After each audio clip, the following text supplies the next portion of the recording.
Mr. Adefulari, are these National Assembly members not representatives of the people, of their various, people? The key work, I said it earlier, the key work, even if we change the constitution and ask and look out for the function of the National Assembly, is to go and make law, oversight, then approve appointees of president. The law didn't say they should go there and begin to hustle or fight to go and build roads. Now, the law they are making will facilitate construction of roads in their state, not them taking their responsibility. Say, for instance, if a representative from the area I stay in Nasarawa now, they are represented by Honorable Jonathan Gaza, is representing them at the National Assembly in the They also have a senator called Senator Ahmed Wadada. Now, they are in National Assembly to represent our local government, state local government, Kokona local government. All these three local governments are mentioned, and national local government as a senator, then the other one as a House of Reps member. Now, there is a community in Karo that need a road. Now, whatever law they want to make to channel that road construction in a way that it will suggest that when federal government wants to do any road that has to do with communities, they should remember that community in my constituency. Not for me to now say they should allow me to have money to go and do it. That was where we bastardized the essence of National Assembly or legislature in Nigeria. Go and check what other countries are doing with their legislature. Whether they're saying like constituency project. It became a pipe or a conduit pipe for National Assembly members or legislature to also amass wealth to themselves. I hope you get it. Yeah. And that's how we begin to bastardize the process of legislature. In other climes, legislature don't go and fight for what is the law that will ensure that development gets down to the people are done. And take this for example. Now, we have state house of assembly. What is the state house of assembly doing for their people at the state level? You get it? Even though they don't fight for constituency project the way National Assembly members fight for constituency project. It has even made them lazy to the point that what state governors are supposed to be doing, National Assembly members are not taking it up. Imagine digging borehole. Is it their responsibility? Imagine distributing food at their constituency. But what they just end up doing is that those processes of constituency projects now became an avenue whereby their members who are the ones voting for those House of Reps member or that senator now have the opportunity to also eat. Right. Eat in the sense that now the opportunity to also get them some things for themselves. So it now becomes something like at your ward level, you now have people that you have to come back and give something to. But it doesn't go round. It's just that your stronghold where you normally get your massive vote, that's where you now concentrate on. Right. Because we have seen a lot of them at the end of the day. By the time they bring those constituency projects, they only take it to the areas where they normally get the highest vote when election comes. That's what they take it to. All if right. you remember, one senator just shared food to all the people in his constituency. He didn't go around, and they were selected. They were members of his political party. So it's just an opportunity for them to get something for their members and their local level, who are their members of the political party and their associates and family members. And that's just it. Okay, let's look at how the Nigerian Senate can consolidate in ensuring greater transparency and accountability, especially within the budgetary process, to addressing some concerns about budgeting, padding.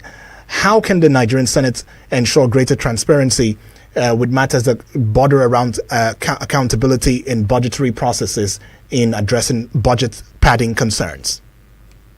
It's very simple. The simplicity is that they must carry out their oversight function. That is just it. Now, particularly oversight function on capital expenditure. We have two sides of the budget, the recurrent expenditure and the capital expenditure. Now, let me give another example. Now, we have senators who are members of committee who are overseeing certain agencies. Say, for instance, FEMA. I hope you know FEMA, Federal Road Maintenance Agency. Yes. Now, the chairman of the committee with his member supposed to carry out an oversight function on FEMA. FEMA budget for 2023 was over 10 billion naira. And that money was meant to intervene in roads that are having problems. Now, Jeffrey Road from Kefi to Abuja, the road is having challenge. Maybe that's the road that flies coming to Abuja from where I stay in Nasarawa. Now, that road needs intervention. But money has been given to SEMA. There's a Senate committee, there's a National House of Reps committee who are overseeing SEMA.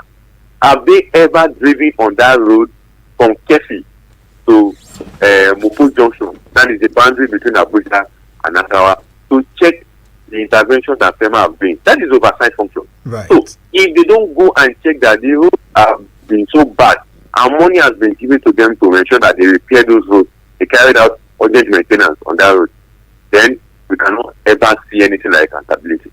Okay. In December, SEMA, are you with me? Yes. Right. Now in December, that same agencies said they want to do maintenance on the road from Kefi, Abuja. They brought out bulldozer. After December, they just came out and graded the road. They didn't put any quota. They didn't put any oil. They didn't put anything on it. But they put a big signboard and said they are carrying out an intervention on the road. A very big signboard. Now, National Assembly members who are supervising or overseeing them are supposed to come and check that. Let's look at another ministry, another agency of government. Let's look at just before we go in there, because for want of time, right? I would like you to look at the place of what civil society organizations, what roles the civil society organization has in play in monitoring government expenditure and advocating for transparency and accountability. You might just give us maybe in 1 minute or more. I'll give an example of my organization called Eco Analytics, right, which I'm the lead researcher as well as policy analyst. We normally do a bi-weekly press releases on some of these government activities, particularly the ones that border on fiscal policy, like the budget that we're discussing about. We advise, we caution, we also give them means of understanding how this should be done. But guess what? They are not ready for it. They will not take your advice. They are not interested in what you are saying. They're only interested in what concerns them and how to get things done for them. And you look at each in a way that people do they really care for Nigerians at all? I hope you're getting it. Right. Now, many people have been talking about the economy, like the economy is bad, the government needs to do this, government. Are they really taking what the government and the people in government are interested in? That what will favor them at the long run? They may quickly do one or two fire brigade approach to certain things, right, that will cushion the effect, that will just tell you like for 1 or 2, 3 people. But the larger society are cut off from all those interventions. And that is just it. So, society like ours, we are doing a lot, but the thing is that the people at the end of the day, all right, they are not interested in what they are in your final, in just your final conclusion right there. What are your thoughts about the whole Ningi, issues and the budget padding issues and all of that? What are your final thoughts in 1 minute? I think critically, we must understand that in reality, the budget is always being padded through the means of constituency projects of National Assembly members, and the intricacy that goes with what MDAs are interested in, particularly the political party members who are appointed into choice government agencies. It is there. But the question we need to ask is that we want transparency and accountability in our budgeting system. And National Assembly needs to lead us into that. And for Senator Nigi, I think they should forgive him. Maybe you need to learn. Now that it's back to the National Assembly, you should learn the role of being a statesman, not just a rumor monger in the national.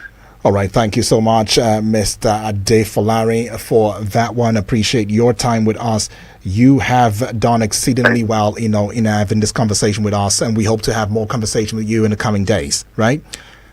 Okay. Thanks so much for having me. You're welcome. And now let's just quickly take this message right here. And this one says, it's coming from James from Suleja. So James says, it is shameful and embarrassing what the National Assembly have now become. We have seen a Senate President announce sending of prayers to emails and phones of legislators on live TV, and the even more embarrassing attempt at covering it up.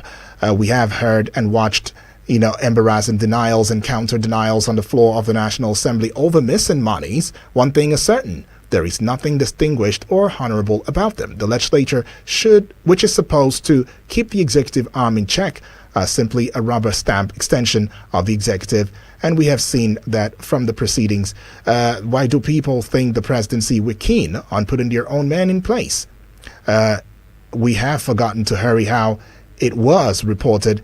We have forgotten in a hurry, okay, how it was reported that empty boxes were presented to the National Assembly, and the excuse we got was that a digital copy of what was presented had been sent to them.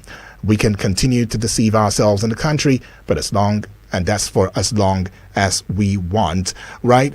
Well, a voice note coming in at this time. We may not be able to take this one right now, but want to say a big thank you to you for your views and your contribution. And it is very hopeful how we would see the turn of events and see that these kinds of issues do not come forth. But then the general public is also calling on the president at this time to saying that, hey, as much as this budgetary system and all of that has come to bear, and we'll be moving as a phase out of it, that the president should indeed see how he can get people who are indeed hungry for the development of the country to spearhead, some of these activity in terms of progress and in terms of looking at developmental, strides for the country. This is where we call it a close on News Eagles Outlook. Tomorrow is another day, and tomorrow is another time to discuss further and talk about matters that concern the Nigerian polity, and to also let us know that, look, we would keep talking regardless until we are heard, and that is what we stand for. My name is Udwak Daniel. Do have a great day.